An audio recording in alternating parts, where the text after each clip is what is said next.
Oh, Patty, I was just telling my husband, he asked me, oh, are you learning a lot? And I go, yeah. And he goes, oh, how much did you pay?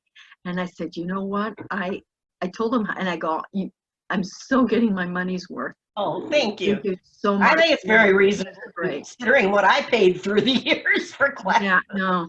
And I love it that you guys send out so much information and all the scripts and why so much support. I mean, for me, thank you so much. I love what I do, and I love giving out stuff. And if anybody, you know, it's all, hopefully we all share with each other. If there's something that any of you have that can help me to be a better trainer, to be a better hypnotist, I'd love to, you know, hear your input. We were talking about doing improv hypnosis, you know, thinking on your feet kind of thing. And it really did help me to take off on what Christy was talking about. I did theater for many years, and you never know what's going to happen when you're on stage. I mean, I could tell you some of the funniest stories that you would think I'm making them up. They're so ridiculous. But, you know, you can't just hit pause, rewind, and let's do this over like you can in film. You know, and that's what happens in these classes. You know, like I said, if you're, you know, be careful if somebody walks behind you and, you know, in their underwear or something or worse.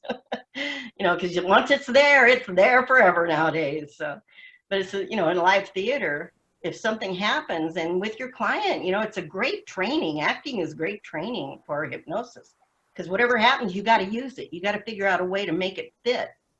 And like I said, I got some great stories. Maybe I'll do a separate class someday because I have a seminar I did at the conference a few years ago called Acting Like a Hypnotist.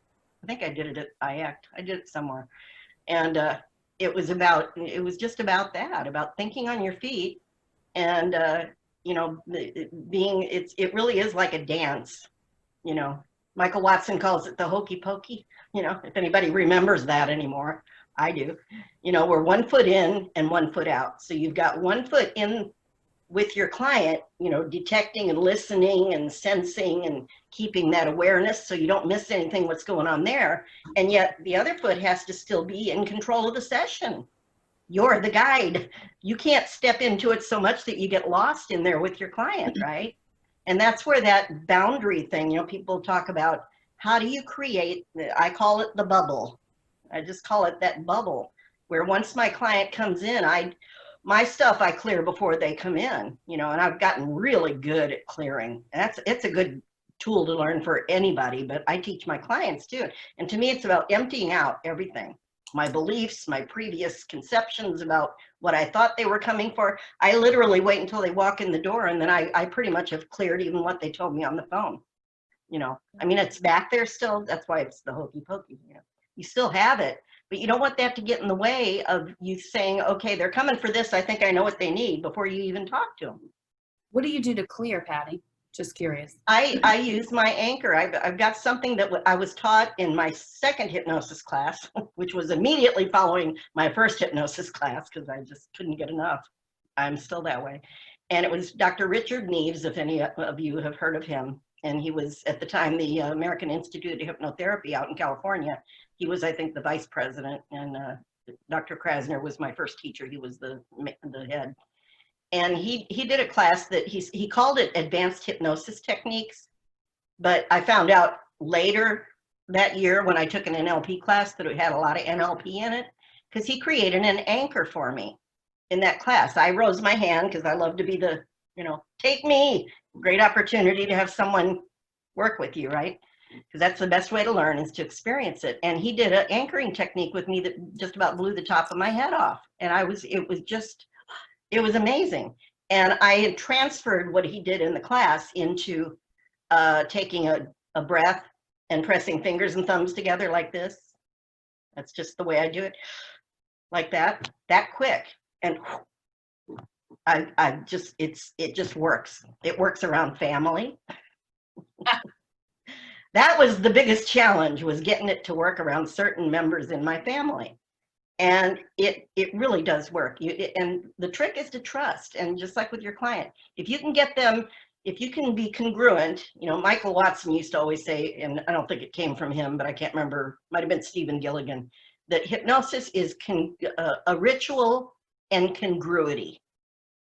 a ritual, and congruity. That's what hypnosis is. So as the guide to that person, you're the expert in the room. If whatever you say to them, if you say it with congruity and with conviction, they're going to trust you, and they're going to say, oh, they're going to believe it. And then all you have to do is get them to follow through to prove to themselves this really does work.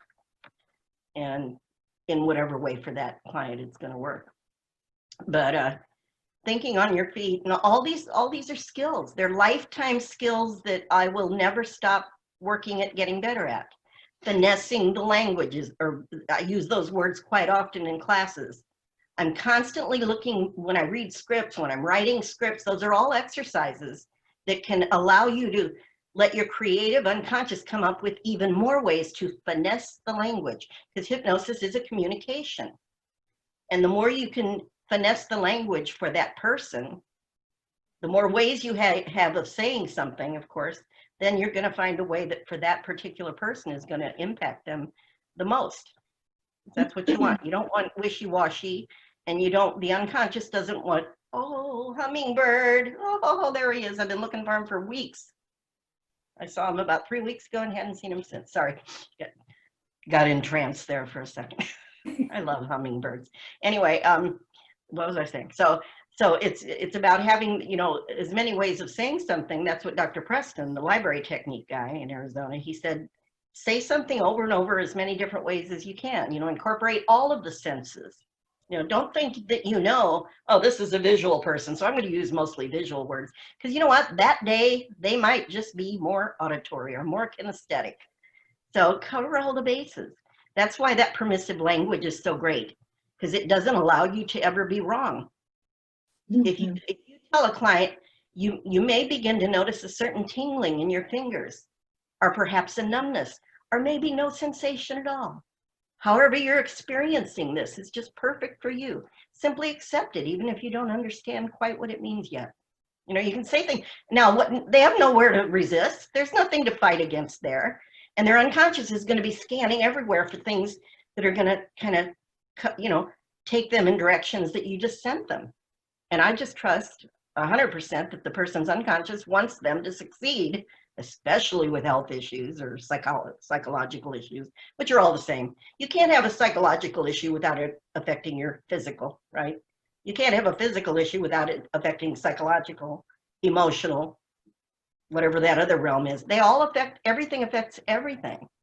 So when we're working with a medical referral, we know it's something important enough that they're seeing a licensed person. I want to respect that, and I want to really get them to elevate the importance of what a difference it can be working with hypnosis, because we're teaching them how to access their own inner resources. And I want to elevate the importance of that in that first session before I ever start the induction, so that they already think, wow, this is even more important than I thought. And what this person is doing is respecting that I'm the one that's going to make this change. And then they have it forever. They have those resources forever. It's very basic. I'm going to move through this pretty quickly, and I will send you these things too. Parts therapy for health. This is adapted for health issues. There are some basic assumptions. We talked about basic assumptions of working with hypnosis and neurolinguistics. Those basic things about nobody's broken. Everybody has the resources they need, and some of those other things from NLP that are nice to hold as you're working with clients. The idea with parts therapy is there are no bad parts. Like Eric was talking about it a little bit before, people come in and feel broken, and they say, can you get rid of, can you do it? Michael Watson always says, can you do an exorcism and get rid of the part of me that's making me, drink, or that's making me depressed, or that's making me have cancer, or whatever it is? Can you just exercise it, And the assumption with parts therapy going into it that you hold, this is for you to hold in your energy working with the person. There is no bad parts. The part that's causing the disease or symptom is positively motivated. Now, this is a concept I hope you all understand what that means. It doesn't mean they caused their cancer. Because I've had people just even recently that came in and they have a problem now because of a metal toxicity from something that the doctor gave them. That's like a heavy metal toxicity thing going on. So obviously it came from out there into their body. That's not what we're talking about. We're talking about the part of them that isn't getting well, that isn't getting them to heal as fast. And again, you only do parts therapy if there's a dilemma or a conflict, right? Like I'm not doing as well with my diabetes as I should be because there's a part of me that, you know, this kind of thing. So there's a push-pull going on. That's when you do parts. So the assumption is there's a part that's causing them to keep from healing, that's causing them to have the symptom or whatever, or the behavior in some cases. All parts, the other assumption is all parts want to work together. They all want to get along. All parts are willing to negotiate to get what they want. So again, they're all positively motivated. So to get what they're motivated by, they're willing to negotiate. The part that's winning is the strongest. And in most cases, if they're in a hypnotist's office, the part that's winning is the part that's giving them the addiction, or the part that's keeping them smoking, or the part that's keeping them from eating healthy if they have diabetes, or the part that's keeping them from going and exercising if they have a heart condition. The doctor says they need to exercise. The part that's giving them the disease, the migraines, whatever it is. That's the assumption. Again, it's not like we're going to tell the client this necessarily. It's something for us to hold. The part that's winning is the strongest, and that's going to be the part that's causing the problem. The part causing the disease or symptom has lost rapport with the client. Again, they hate that part of themselves. That's why we're not going to tell them that part really wants to do something good for you. You know, it just doesn't make sense logically. So they've lost rapport. The person doesn't like the part of them that gave them cancer or migraines or whatever, of course, or depression. The winning part deserves respect and requires attention, just like a pain signal.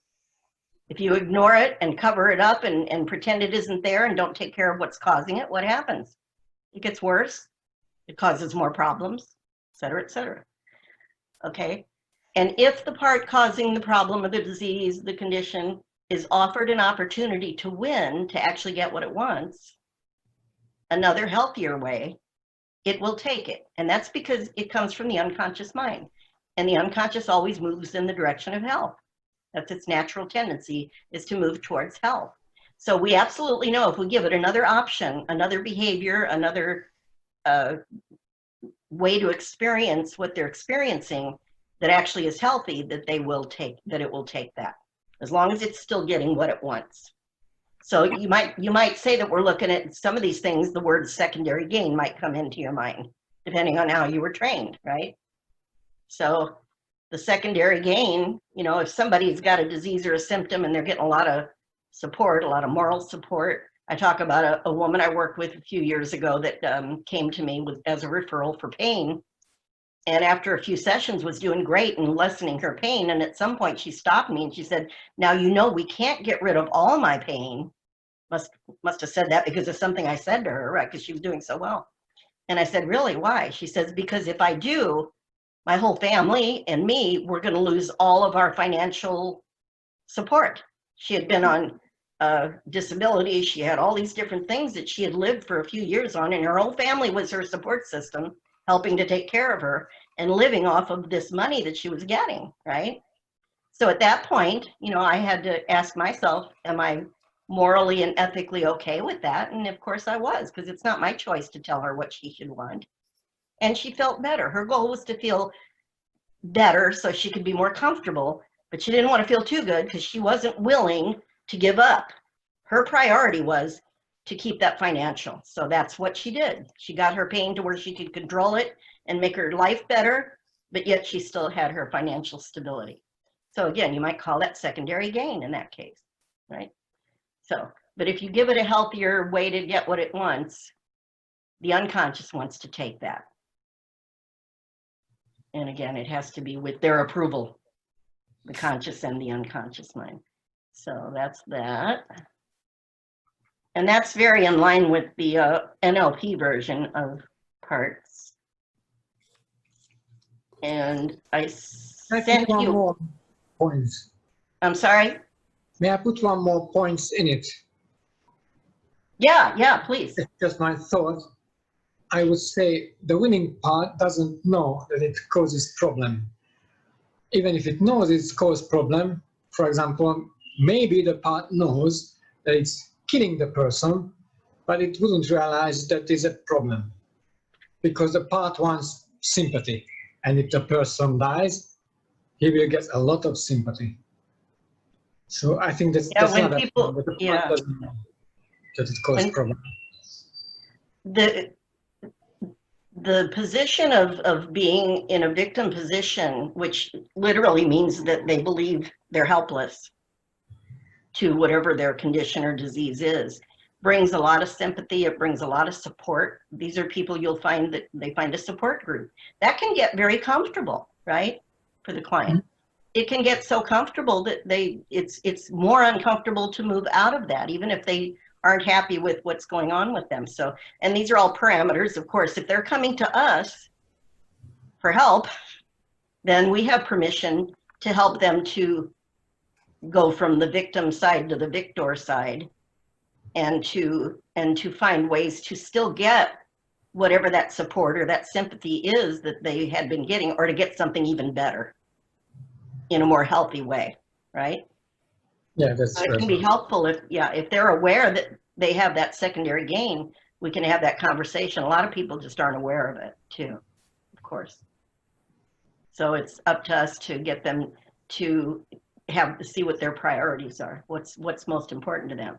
And if they ask us for help, then we know that we can help them to fulfill some of those needs with parts therapy. If there is still a conflict at the unconscious level, we can help them to figure out how to fulfill whatever that need is that might not be in their awareness, and to have it filled in a more healthy way. That's the whole premise behind parts therapy. I don't know how anybody else feels, but I'd love it if you demoed it.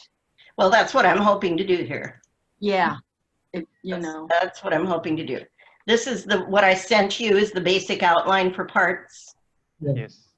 It's done in a light trance state because you need them to talk. This is one that's done in a very light trance. And just the process of going through it, I don't usually even do an induction, frankly. It says do a simple induction to light trance.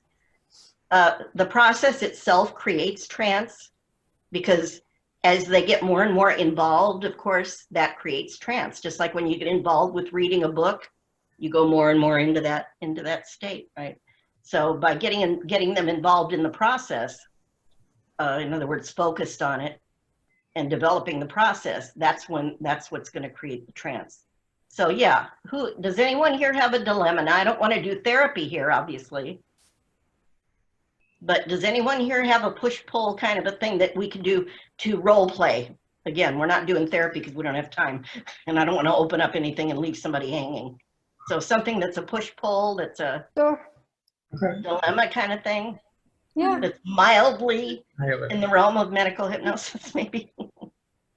Yeah. I don't know if it's in a medical realm, but it's probably something most people have in their life. It's just that push-pull of, eating sugar and not eating sugar. Oh, okay. Like that's the only one that I can think of that comes to mind right now. I'm going to use that just for the sake of time. Sure. Yeah, it's pretty simple. And I'm going to, as much as possible, stick very short, and this will be abbreviated from what I would do with a client. Mm-hmm. I'm going to hopefully touch on all the elements here. Nicholas is laughing. So this will be the speed version of parts integration. And Nicole, you're going to be my practice person, right? And you're talking about a part of you. Give me the two sides. One side wants what, and the other side's doing what? Okay. One part of me is indulging in, high sugary, high caloric foods. And the other part of me is training really hard and wanting to achieve some physical and sporting goals, Okay. but just getting in the way. So. Okay, so you have a part of you that has these physical goals, sporting goals, and another part of you that's sabotaging it. That's perfect for parts integration. So go ahead and take a nice easy breath and just center yourself. You can close your eyes if you want. Mm-hmm. Sometimes it's easier up front, but you don't really have to right now. So your eyes are closed, that's good. So what I'd like to ask you to do, now I'm trying to figure out how to get the two of us on screen, and I can't quite figure out how to do that.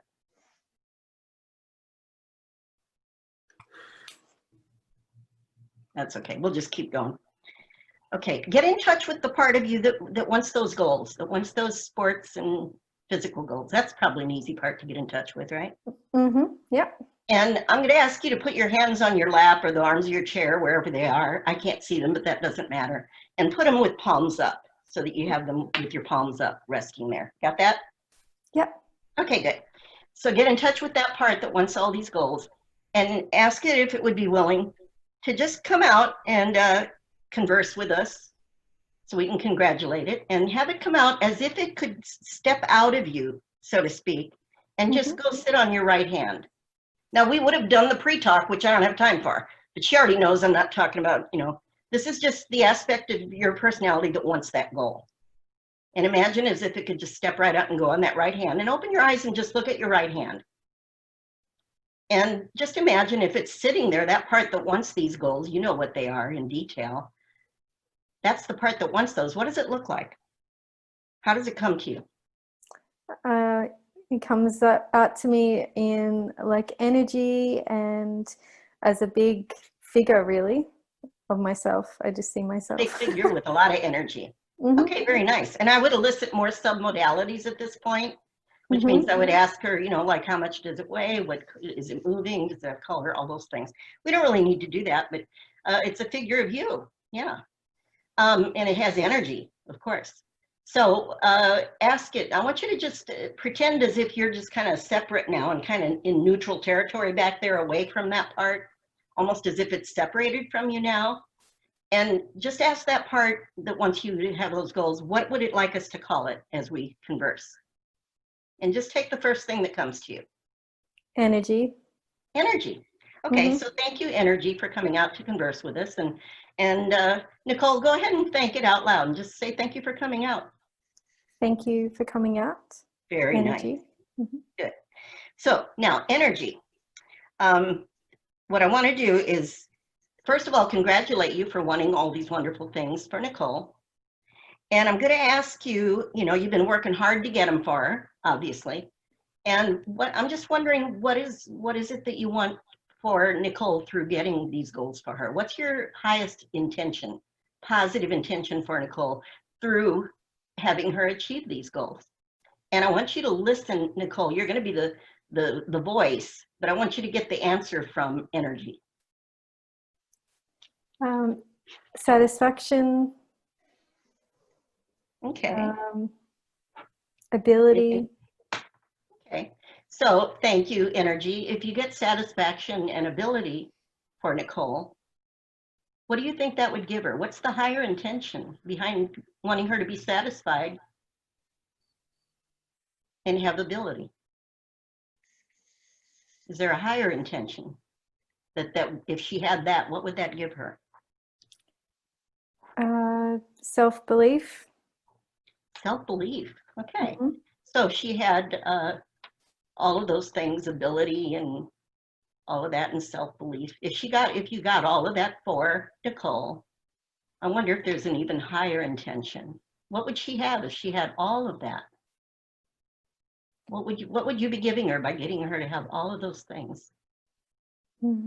Complete confidence. Complete confidence, self-belief, ability, all those things. Wonderful. So if she had self-belief and confidence and ability and all of these things, I wonder if there's an even higher intention. I wonder if there's something even beyond that that Nicole would then have. A higher intention that would incorporate all of those things. Trust. Trust like in herself? Or? Yeah. Yeah. So self-trust, self-belief, ability, all those things. So if you were to succeed, because you're working so hard to get all of those things for Nicole, is there an even higher intention? Is there something that would incorporate all of those things? What would she be or have if she got all of that? What would you be getting for her? What would she have or be that has all of that? Something that would incorporate all of those things. What's the highest intention? I think the only thing that comes to mind here, or what is coming to mind, is myself, yourself. Yourself. Mm-hmm. So it's like you would have yourself. Mm-hmm. So, and you're getting that from energy, right? Mm-hmm. Not from inside your own head. So keep your focus on energy. It's from And energy. thank energy for wanting you to have yourself. Mm-hmm. Does that feel like the highest intention? Because that sounds pretty all-encompassing, doesn't it? Yeah, it is. And it's just one word, but I know it means a whole lot more than what that one word sounds like it means. Mm-hmm. And I can tell by your energy that that's a very high intention. Okay, wonderful. Well, thank you, energy, for coming out and giving us that. And just hang out there on Nicole's right hand, and we'll be back with you in a minute. We're going to ask you to help us in a minute. Okay. So, Nicole, now I'm going to talk to you again. And just close your eyes and go inside again. Mm-hmm. And you know that energy has been in conflict with another, so to speak, another part of you. It's been, because you said there's this other part now that's been kind of sabotaging whatever energy's been working on there. So I want you to tap into that part of you. And I know that may not be a part of you that you're really comfortable or happy with or have been. So we're not going to judge it. We're not going to talk about its methods it's been using or anything, but just we want to understand it. We want to, because it's a part of you. It's been working hard, so it must want something for you. Mm-hmm. And so with real respect, I want to ask you to tap into that part and ask if it would be willing to just come out and have a conversation. Again, we're not going to try to change it. We're not going to berate it or say it was wrong or anything. We just want to understand it better. And would it be willing now to come out and sit on your left hand under those conditions? Mm-hmm. Great, because we want to respect it. It's a part of you, and it's a strong part of you. So open your eyes and let it come out on your left hand and just focus on it. And again, you get back to neutral. Just let it be out there on your left hand. And as you look at that part on your left hand, how does it present itself to you? Just take whatever comes. As a ball. A ball? Mm-hmm. You said a ball? Okay, what kind of ball is it? How big is it? It's small, like a tennis ball. Like a tennis ball. And Does it it's have a black. color? Yeah, it's black. Black? Okay, very good. So ask the black ball out there what it would like for us to call it for purposes of this discussion, since it agreed to have a conversation with us. And just take whatever comes to you. What name would it like us to call it?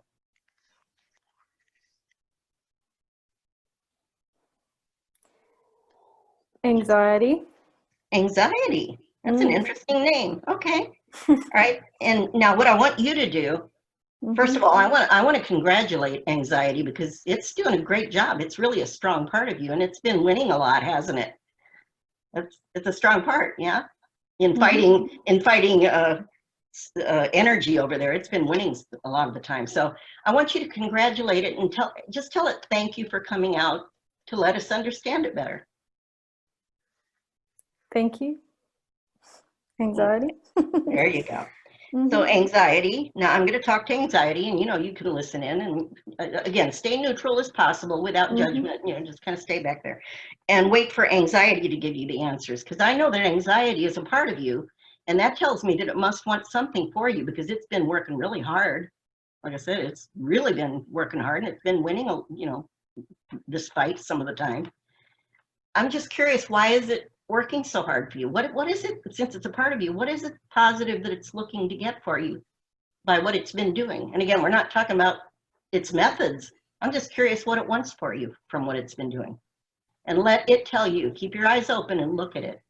And don't let it come from inside of you. Let it come from anxiety. From the ball anxiety. Relaxation. Oh, it wants you to be relaxed. That's a pretty good thing for it to want for you. So thank you, anxiety, for wanting Nicole to relax. That's a pretty good intention. It's nice to know a part of you wants you to relax, right? Okay. And it wants you to. So again, we're not talking about methods. We're talking about what it wants for you.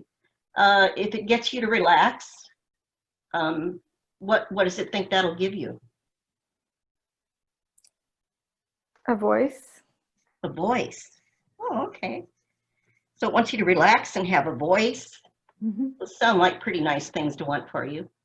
Worth fighting for, I would think. So if it wants you to relax and have a voice, what if it got that for you, is there, I wonder if there's a higher intention. Is there something more that you would have if you had a voice and if you had the ability to relax? What would you be or what would you have if you had that?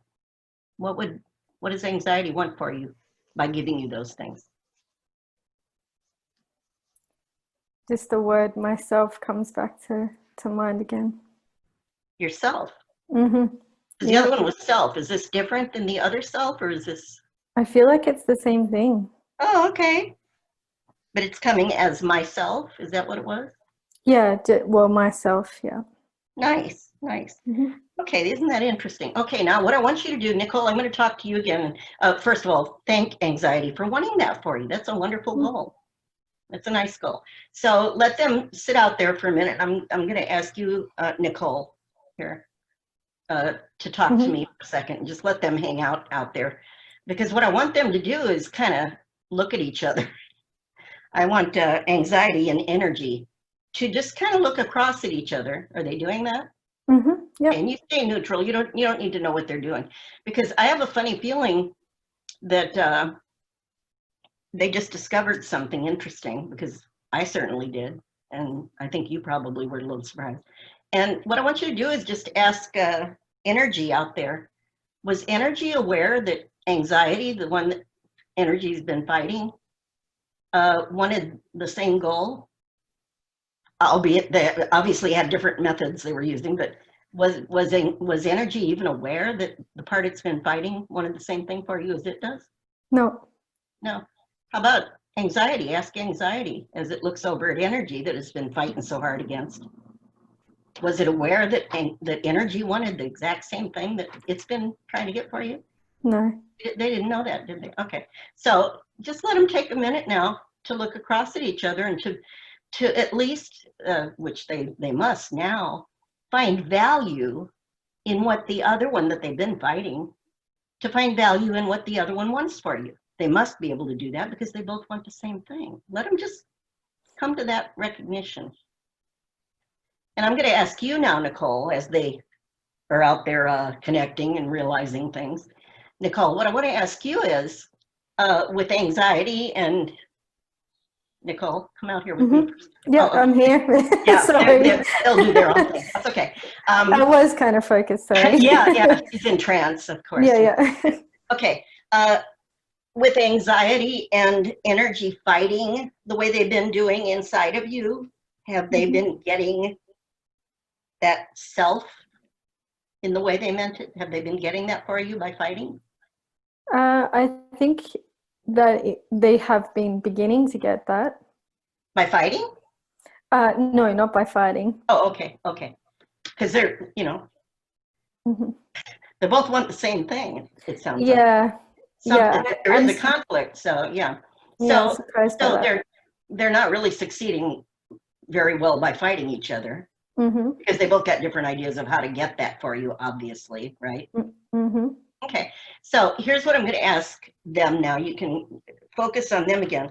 And I want to ask anxiety and energy if they would be willing to, we've kind of called a truce here, a temporary truce in the fight, because they're not fighting right now. They're appreciating that they both want the same thing. What I'd like to do now is ask them both, since I want you to let them know, first of all, that with them fighting inside of you, they're not getting that for you. And just tell them that. Just let them know that. Yep. Can I say it in my mind, or do you want me to say it out loud? Out loud's nice. Yeah, you guys aren't giving me what I need. They're not reaching the intention they want for you. They're not getting it. Good. Nope. Okay, because they need to know that what they're doing isn't working. So here's what I would like to propose to anxiety and energy. I would like to propose that if I was to offer an opportunity that they might actually get self as you understand them to mean that, if they were to get that for you yourself, self, would they be interested in an experiment to see if trying something new might actually get that for you, with the understanding that if it doesn't work, they can just go back to what they were doing? Would they be interested in trying something different since what they've been doing isn't working? Yep. You got agreement from both of them? Mm-hmm. Good. Okay. So here's what I'm going to ask you. You know, you have a creative part, don't you, Nicole? Mm-hmm. I do. Oh, you know what's really cool about the creative part? I love the creative part because it only has one job. And its only job is to come up with new ideas that nobody else ever thought of before, right? What a cool job, right? Just new ideas that nobody ever thought of. So I'm going to ask you to close your eyes and tap into your creative part. Just as if you could tap right into that pure part of you that is the creative part. That's its only job.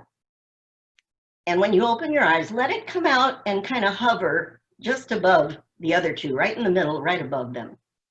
And just let that creative part come out and hover right between energy and anxiety, just a little bit above the two of them. Mm-hmm. And tell me how, I don't know, I'm curious, how does your creative part present itself? As like a figure with wings. Beautiful. Oh, a figure Yeah. with wings. How cool. You know, Yeah. the creative part's very creative, so. Mm-hmm. Okay, so here's the proposal I have. The creative part, its job is to come up with, you know, it does this all the time behind the scenes. New ideas nobody ever thought of. And since what anxiety and energy been doing haven't been getting you what that self, that yourself, what you want, what they want for you, that for the next, let's say for the next month, that they're gonna combine energy and anxiety and creativity. All of those parts are going to combine and form a team, just a temporary team for the next month. And the idea is that they're going to go back inside in a few moments as a team working together. And the idea is that in the next, say, 24 hours, that creativity, the creative part's going to send out just, it can do this at lightning speed, just thousands of ideas a minute of how to make you get to that self, what that means to you, that self. And new ideas to get you there, new ways to get you there, new behaviors, new thoughts, whatever. And this is all going to be done behind the scenes as you're busy about your life. And so for the next 24 hours, it'll shoot out thousands of ideas even while you're sleeping. And here's the rule, that if either anxiety or energy, if one of them don't like it, it instantly gets rejected. That's it. But that they will come up with, let's say, between 3 to 5 that they both agree on. And only if they both agree on them, that within 24 hours, they might do it within an hour or 10 minutes, I don't know, but within 24 hours, that they'll have between 3 and 5 new ideas of how to get you that self. Only they're going to do it as a team, that they'll all work together then on those 3 to 5 ideas for the next month. And the only goal is to get that self, you to that state that word represents.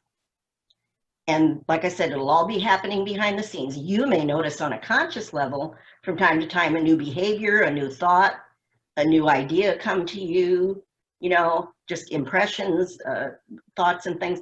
And you'll kind of recognize when it's in line with what they're working on. And you can just kind of say, oh, thank you, team. You know, and you can say, oh, that's the team. It's working. Look, I got a new idea. I got a new thought. I got a new behavior here that just showed up. And you'll know that's them acting on what they came up with. And then you can thank them, you know, in a nice way and say, good, keep going with that. I like that. And for the next month, they'll just work on that. And then if after a month, either anxiety or energy don't like the results, that they have the right to go back and whatever they were doing, even though it wasn't working, that they could do that. So, but at least this way, there's a possibility they'll succeed. So ask them both if they would be willing under those conditions to go in in a moment with the creative part and work on that for the next month. Yeah, they both excited about that. Yep. All right. So I don't know. I can't see your hands, but if they'd like to come together in some way, there you go. Let them go ahead. Since they're a team now, let them come together with creativity, and just it's nice to kind of bring them inside of you in some way that feels right. Let them come back inside, because after all, they're all a part of you, and they're meant to be integrated and, you know, working together in there. So for the next month at least, they'll really be working hard, and their only goal in life, that team's goal, is to get you to that state of self. How's that feel? Feels good. Nice to know that there's all these parts working together for the next month. So the truce is going to last a month, and we'll see what happens. And like I said, on a conscious level, your job is just to notice, to watch for, expect little things that'll be different, little ideas that come to you, little feelings or something, behaviors, and to appreciate them when they happen and ask for more. Thank them and ask for more. Yes? Mm-hmm. That's it. I may have skipped a couple of steps, but that's the fast, short version. So, any questions? That was really fast, but I think it was still good. It was good. I was She's smiling. Look, I mean, that's yeah. I surprised myself with the answers out of good. both sides. I wasn't really expecting that at all. I did That's what open you up want. Because if your client's surprised by the answers, that means it really did come from the unconscious, doesn't it? yeah. But I could tell she was tuned in. You didn't have to go to deep trance. You were there, right? Yeah. Eyes open, talking. It's okay. Yeah, for And it's sure. powerful. Now that would be a piece of a session.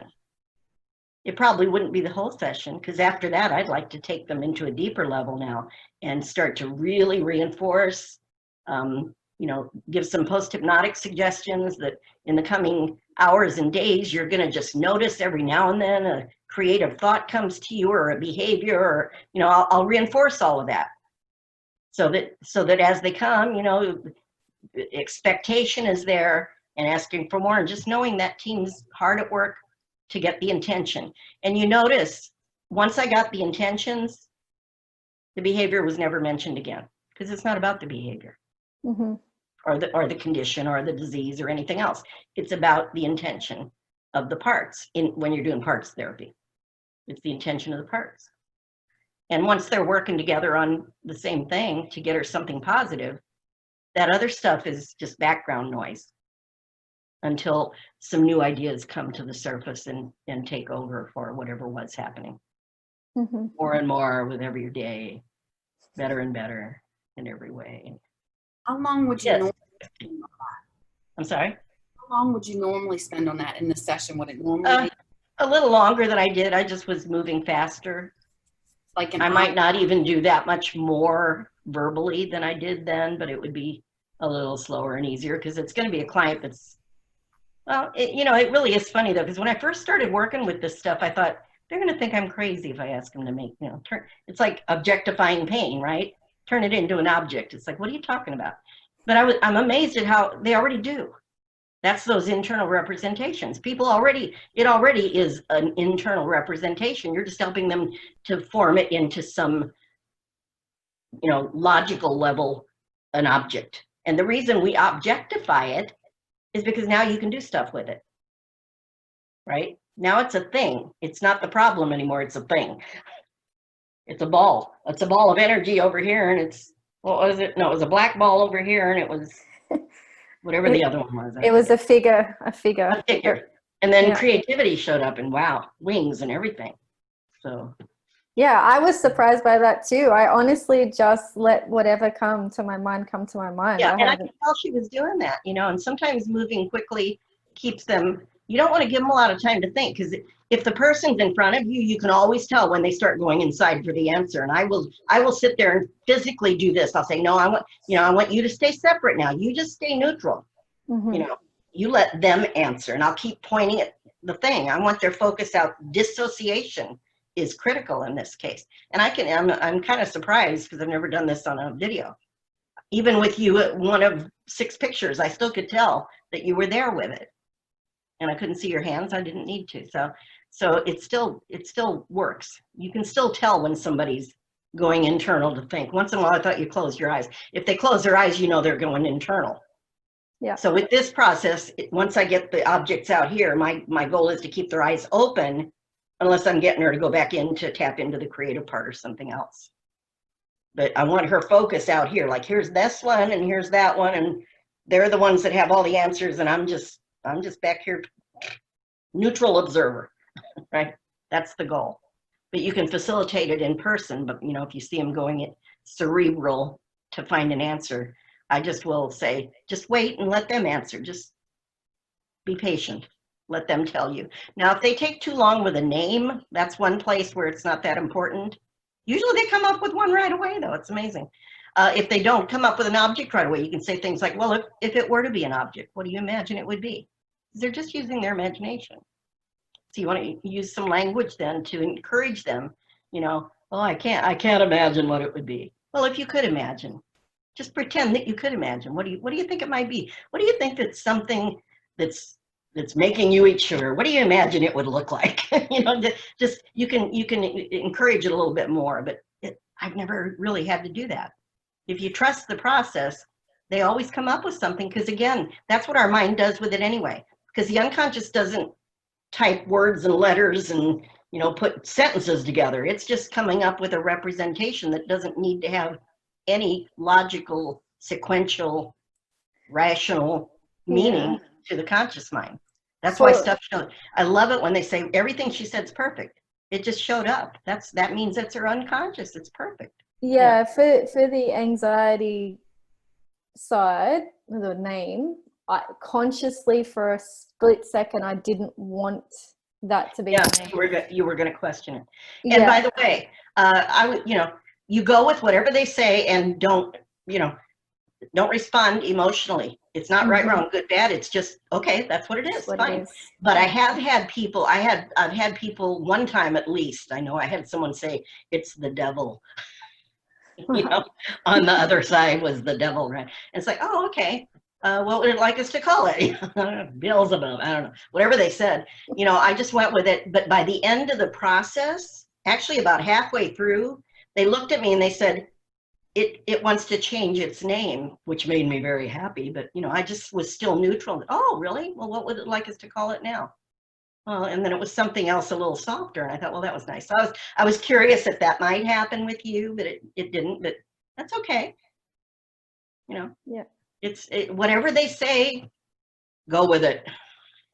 I just assume the intention is what's important. And that's what I wanted to lock in on. And 99 times out of 100, I'm stubborn enough that I will work on both of them until they get the same intention exactly. It doesn't have to be exactly the same. One might come up with, want her to be happy. The other one might say, want her to have more joy. You know, that's close enough maybe. And I might force it a little by saying, well, joy, that sounds an awful lot like happy, doesn't it? You know, I might get a little agreement there on that just to emphasize that it really is the same thing. But, you know, but if you're stubborn, 99 times out of 100, they will end up with the same thing on both sides. And that's what you want.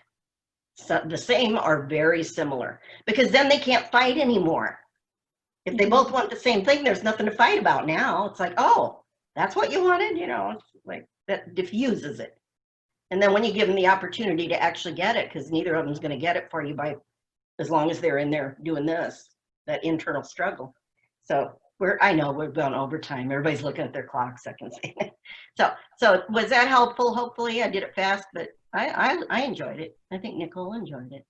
I did enjoy Interesting that. to see how that works for you the next few days and weeks before we see you again. See I can give everyone an update next time. Excellent. I'll be excited to hear how well it's going. Even, you know, it's just a demo, but hey, it works. Okay, I'm going to be sending you guys a lot of stuff. I don't want to hold you up. We're gonna do it again. We're gonna do July 5th. Yay! I'm happy about that. And then you will be finished by the 19th. So keep in mind your outside assignments. You will have one more exam, and I will send that to you early, probably before the next class, so you can be working on it. One more outside assignment. I'm going to send you that healthy mind and healthy body and brain, whatever it's called, my script. I'm going to send you that one to look at, to do the analysis of. If you want to use that with a client, or the idea of that, you don't have to read a script to your clients. But if you, I would love for you to do this modified version of a parts integration. You know, and give yourself flexibility. But the important elements are, you got to really respect that part that they don't like. That's the most important part, because that's the one you got to get on board and get rapport with, and get it to agree. Because the other one already wants her to get the thing that she is happy about, right? So I'd love if you'd use that as your second private session. And I think that's it. And I'm going to send you that audio to listen to, because it has the cellular universe. If you want to listen to that, you might get some ideas on working with, because it definitely is for things going on inside of the cells of the body. It's great for immune system stuff, in my opinion, and that kind of stuff. So get to the source of the blueprint, as we say. So thank you all. You're all wonderful, and you've done great, and I appreciate it, and thank you. Thank you so much. Thank you. Happy Father's Day if you're a father. Hi, thank you. And we'll Bye, see you on everyone. the 5th. If you have any questions before then, y'all know you can contact me. All right. Take care. Bye, everybody. Thank Bye, you so everyone. much. Have a great Sunday. Thank you. You Bye-bye. guys too. Bye. Bye, everybody. Bye.